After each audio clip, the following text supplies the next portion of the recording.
And now I'm going to talk about t-test with an example. So remember, t-test is done when you do not have a population standard deviation. So let's go ahead.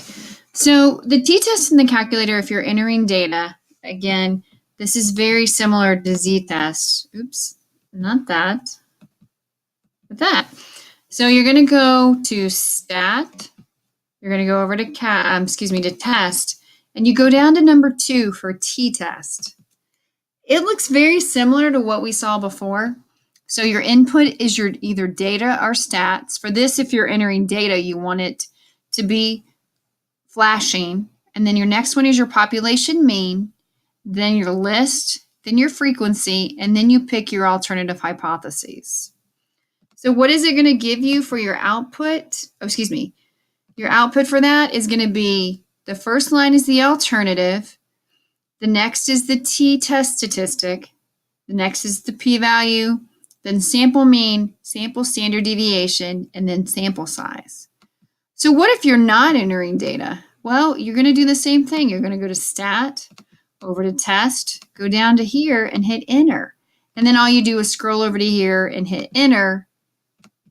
And then it gives you different things. It gives you population mean, sample standard deviation. Since you don't have the population standard deviation, you have to do the sample standard deviation, sample size, and then your alternative. So let's go ahead right fast and do an example. So statistics students believe the mean score of their first statistics test is 65. A statistics instructor thinks that the mean score is higher than 65. He samples 10 statistics students and obtains the scores, as you see. He performs a hypothesis test using a 5% level of significance. The data are assumed to be normally distributed. Okay, so let's go and let's see some stuff. So he believes that it is higher, right? That the mean score is greater than 65. So I'm assuming that's going to be our alternative right there. So let's go ahead and fill in some stuff. Is this test a one mean or a proportion?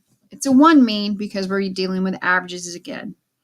And like I said in the slide before it, let's talk about our hypotheses. Your null, your mean equals 65, and your alternative, your mean is greater than 65. So C, is this a right-tailed, left-tailed, or two-tailed test? It's a right-tailed because of that greater sign right there on the alternative. What symbol represents the random variable for this test? That is capital X bar. In words, define the random variable for this test. The average score on the first statistics test. All right. Is the population standard deviation known? If so, what is it? We don't have a population standard deviation. It was not given to us, so we have to run a t-test. All right. The next thing, say, calculate the following. Well, what I'm going to do is I'm actually going to go into the calculator.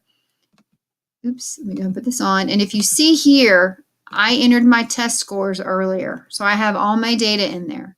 So then I'm going to go to stat. I'm going to go over to test, down to t-test. I'm going to click on data because I have actual data in there and I want to see it. I wanted to see it and to pull it. My population mean is 65. Again, that is the mean that is coming from the hypotheses.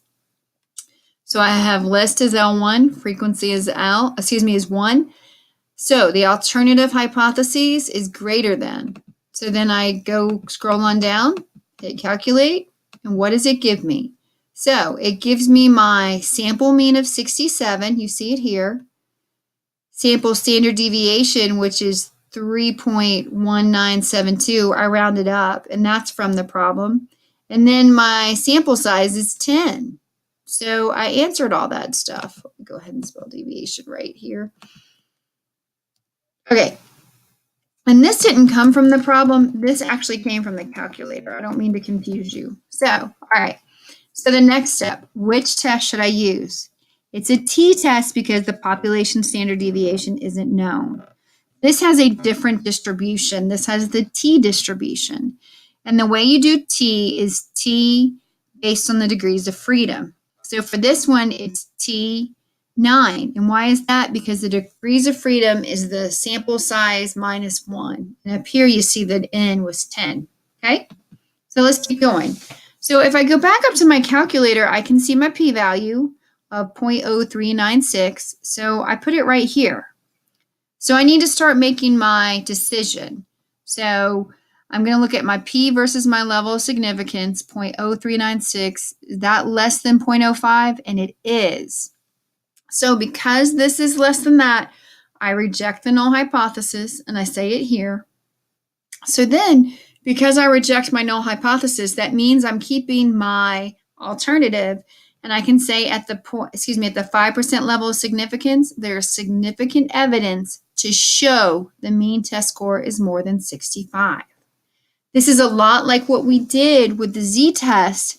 It's just we're not using a population standard deviation. There's very slight differences, but not a lot.